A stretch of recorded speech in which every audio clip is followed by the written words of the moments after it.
Maurice Smith, what a true honor it was to have you on our stage this year at CalJam. Thank you.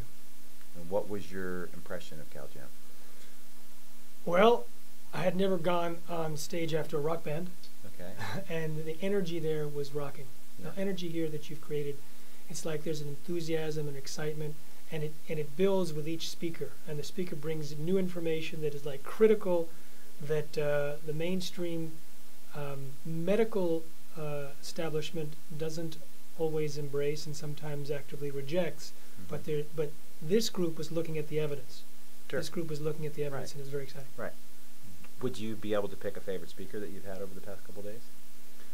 Well, I just saw Andy and Wakefield? yeah, and you know, I deal with whistleblowers all the time. I mean, like, Oh, I can't even imagine. it's like I constantly deal with people that are whose lives were turned upside down because they discovered a problem with GMOs, Mhm. and I gravitate towards them and I befriend them, and I always ask the question, would you do it again if you knew this was coming? And I remember talking to Dr. Arpad Pustai, who was the world's greatest scientist in his field, was given a huge grant to figure out how to test for the safety of GMOs, discovered, much to his pro-GMO surprise, he was very much in favor of GMOs, that it was extremely dangerous. And as soon as he said something, he was fired after 35 years and gagged and silenced and was an outcast. Mhm. But I asked him, would he do it again? And he said, absolutely. Of course. I mean, it's you've got a burning passion to get the word out to the world. And there, by the way, the biotech industry is trying to discredit me. Who is? The biotech industry, you know, Monsanto's boys, they're Like you said it out there. It's it's them versus Mother Nature and us. Yeah, yeah, and people that get it. You said a couple other things. I think you said something about the only thing that's it lasts more- longer than genetic pollution is extinction. Yeah. So once you release a gene, Yeah, I it, mean, it can outlast the effects of global warming and nuclear waste. It becomes a permanent feature, right? So we're already permanently, irreversibly affecting the gene pool.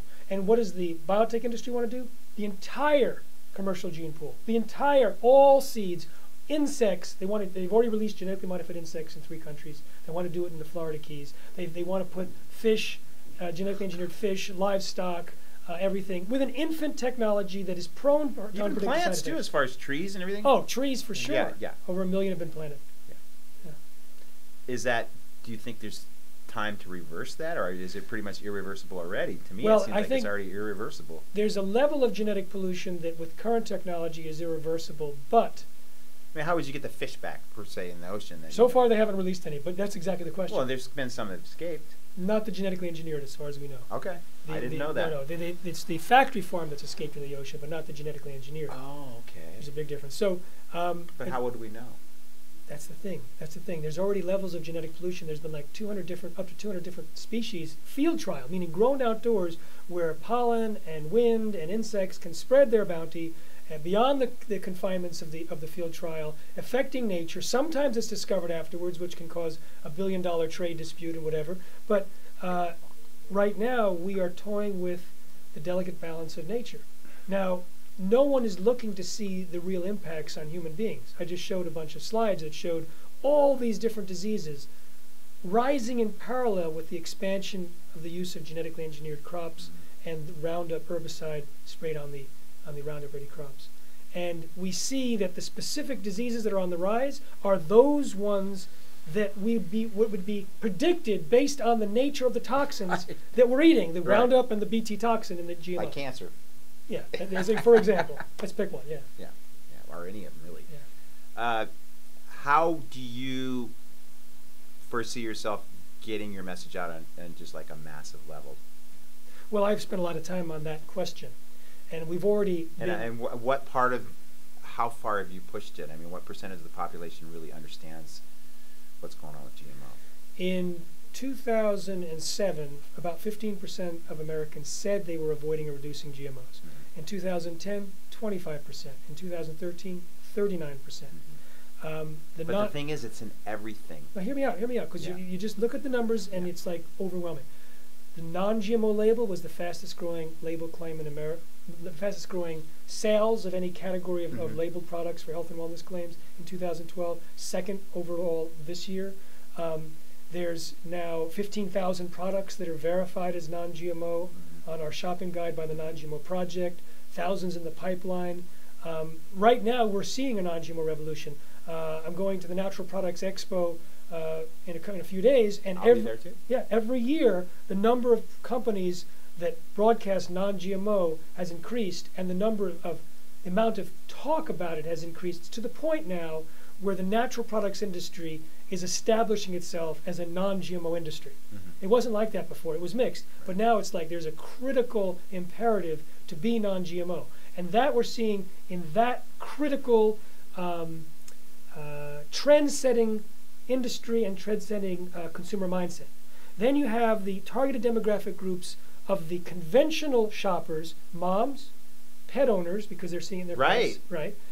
Healthcare professionals, we have thousands prescribing non-GMO diets, chronically ill, and people who are part of certain religious groups where the religion is against GMOs because they think GMO means God move over. Wow. So, I've never heard that one before. So these are the targeted groups. These are the groups that can move the needle. Any one of which, one major religion, when it spreads into moms, large numbers of healthcare professionals, all the pet owners, all of these groups are large enough, influential enough to move the needle.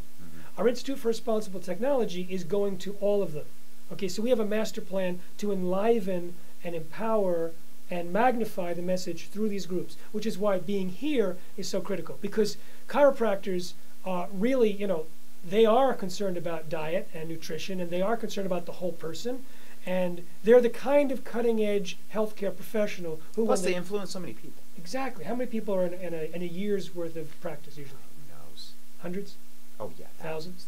All right, well, so in an average practice. All right, thousands. so there's 2,000 people, more than 2,000 Right. practitioners out there. Let's say it's 1,000 each. Okay, that's 2 million Right. people that we've just influenced. And then those people communicate. Right, To other and the people. thing is, they're part of a household.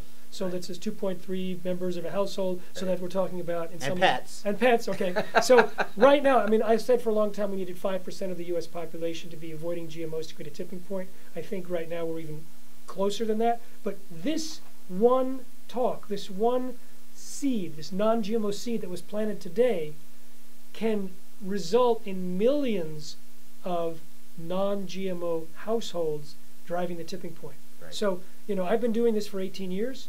This was one of the more pivotal and leveraged talks because of how many people will be influenced by, and they'll be influenced by people, by the doctors, and they're paid, people pay attention to the doctors. Right. In closing, would you come back and speak here again? Even if you don't invite me.